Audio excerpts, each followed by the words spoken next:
Not every day you are just a win away from a world record. Indian cricket team stands at that juncture today as they face Sri Lanka in the third T20I in Dharamshala.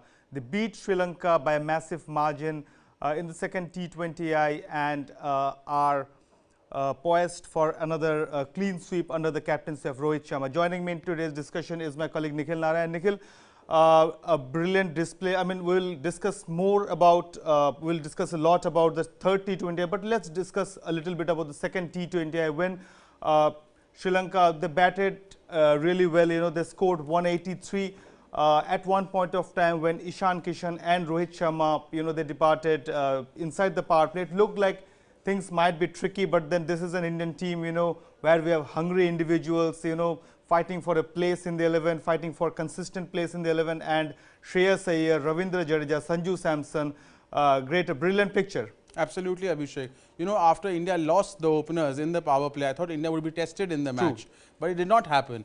The middle order, you know. I mean, as you can see, like, I mean, Sri Lanka, they scored 183 for 5. Pathum Nissanka, he scored a brilliant 75. Jasprit Bumrah, as good as always, you know, only 24 runs. But then India, they chased down the target in just 17.1 overs. Shreyas Iyer scored his second successive half century. Ravindra Jadeja 45 of just 18 balls. So it was a clinical display. Absolutely, and this shows the reserves India has, the bench strength India has in the middle order, the team Rohit Sharma is building for the T20 World Cup and the future. This just shows how much talent this Indian team has. I thought India would be tested yesterday. It will go down to the wire. Even Sri Lanka might pull off an upset win, but it did not happen. India won by 17 balls to spare? 17 balls, 17 balls 17 to spare. balls to I mean, spare. that is a massive, massive win, and they were not chasing 140, 150. True. So a big victory by India yesterday, a bold statement by India. India is now looking, you know, they're moving in the right direction under the leadership of Rohit Sharma. Right, and the world record that I was talking about, India now have 11 T20I wins in a row. The record is held by Afghanistan, jointly held by Afghanistan and Romania of 12 matches, you know, and if they win this match, Rohit Sharma's India will not only match that world record, it will be their fourth straight series clean sweep under the captaincy, full-time captaincy of Rohit Sharma. I mean, his captaincy has been brilliant, right from that intent in the power play. You know, the all-rounders have been performing, the likes of Venkatesh Iyer, Surya Kumar Yadav. They are not play. Surya Kumar Yadav, of course, was injured and he is not playing today, but still the emergence of the guys like Ravindra Jadeja in a new batting position. So overall, everything seems to be working out quite smoothly. Absolutely, Abhishek. You know, India is on the verge of a world record, as you pointed out. 12 matches in a row, equal Afghanistan and Romania.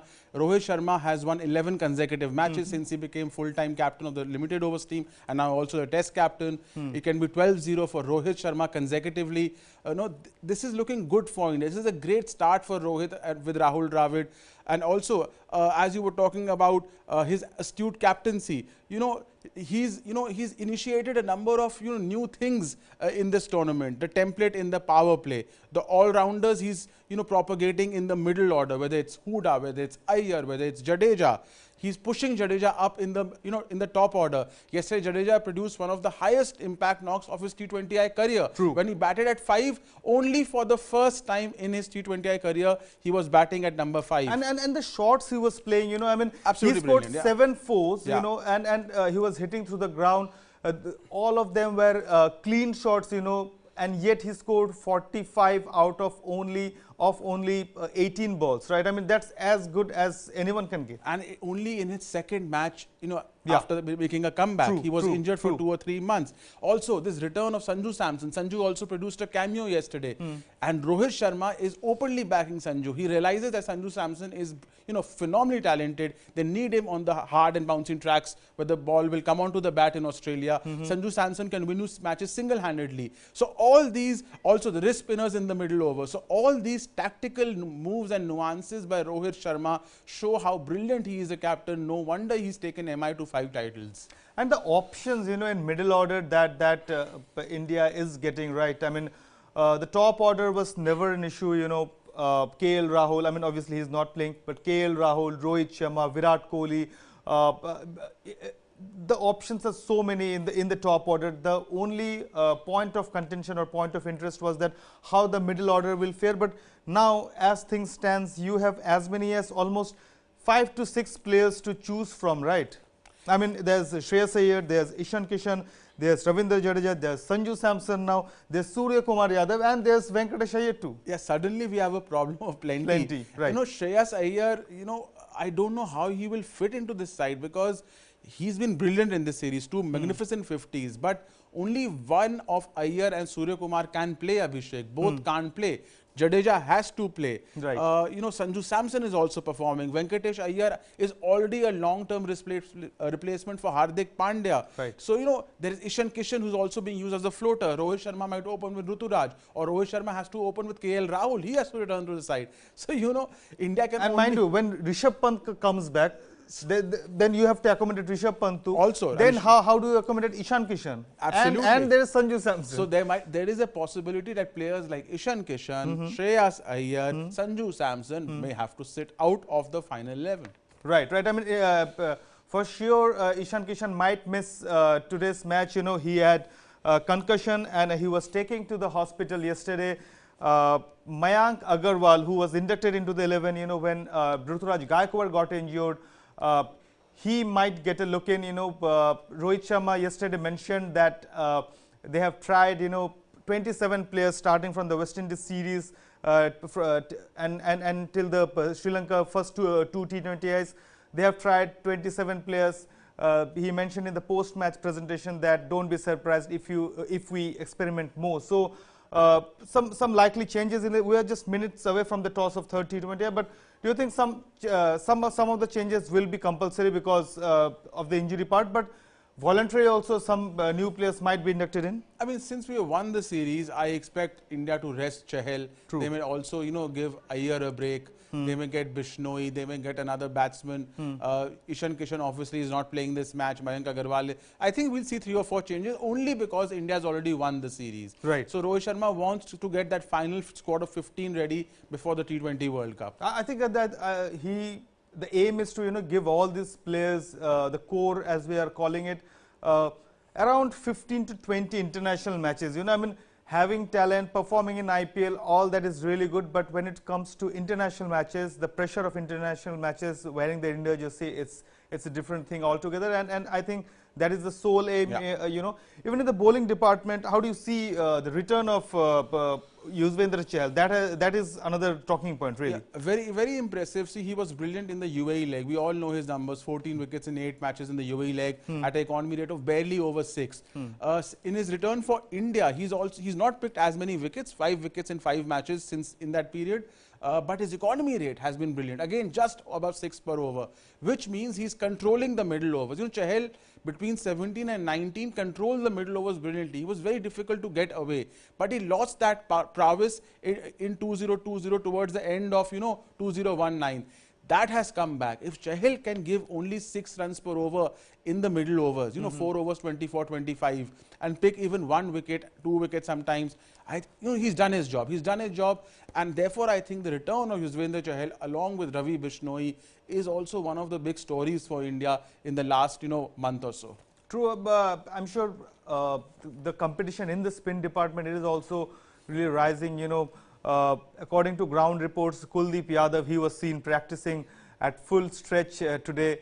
He might also get a match. You know, Ravi Bishnoi, as you correctly mentioned, Yuzvendra Chahal is there. Mind you, Ravichandran Ashwin, he is injured. When he comes back, he is another option, top off spin option. Washington Sundar is also there. So suddenly again, you know, the problem of plenty is not only in the top order, not only in the middle order, but in the bowling too. In fact, it's in the pace department too, right? I mean, Deepak Chahar, he was bowling so brilliantly. It's only because he is injured that he is not here. You know, when Mohammad Shami, I don't know whether he's in the scheme of things or not, he was not picked.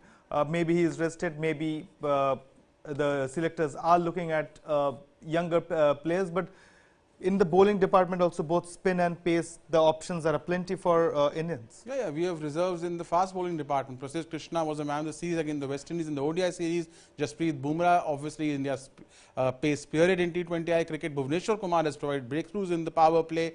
Mohammad Shami, I'm not sure he's in the scheme of things for Rohit. Not that he doesn't have a great record. He's a great wicket-taking record. But I think they want to reserve Shami for the test matches. Because Shami's best optimum use is in, red ball cricket. Yeah, the second innings, the magic that he does in the second innings, that's exactly. Really, yeah. So I think, but India, has plenty of reserves in the fast and spin bowling department. Suddenly, we were all losing hope after the loss against Pakistan and New Zealand. Where is Indian cricket going?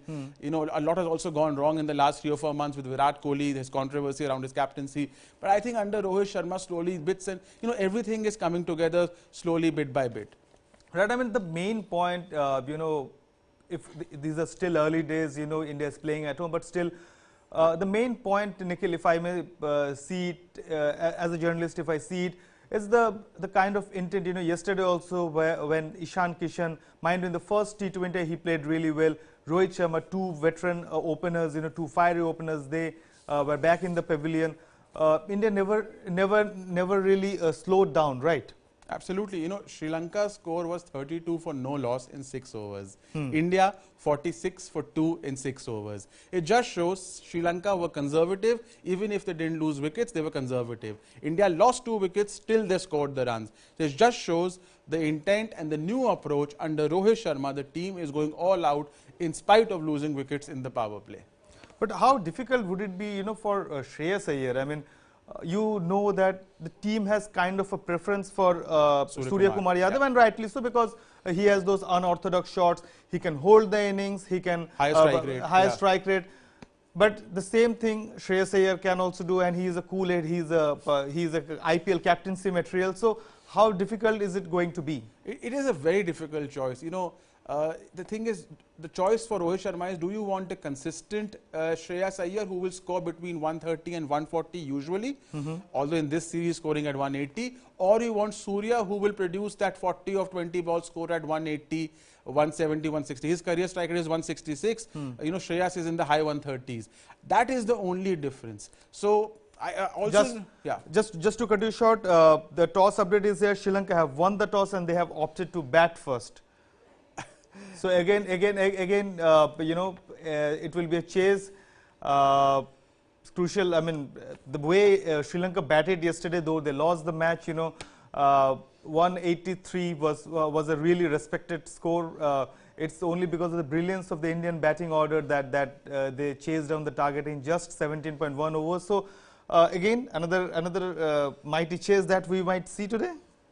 I mean, I hope it's a mighty chase. It will test the Indian batsmen. But, I think today Sri Lanka, after losing the series, will not be as red hot in form with the batting as they were yesterday. I think today India will, Rohit Sharma has learned from his mistakes. He doesn't repeat his mistakes. That's also the thing about his captaincy. We conceded around 72 runs in the 4 overs last night. I don't think that is happening today. I think today India will peg Sri Lanka back, Abhishek. Right, but you are talking about Shreyas Iyer, I mean, it must be hard for him, being such a senior player and yet not getting enough opportunities. Yeah, I mean, it is. But, you're playing for the Indian cricket team, Abhishek. I mean, this is nothing personal.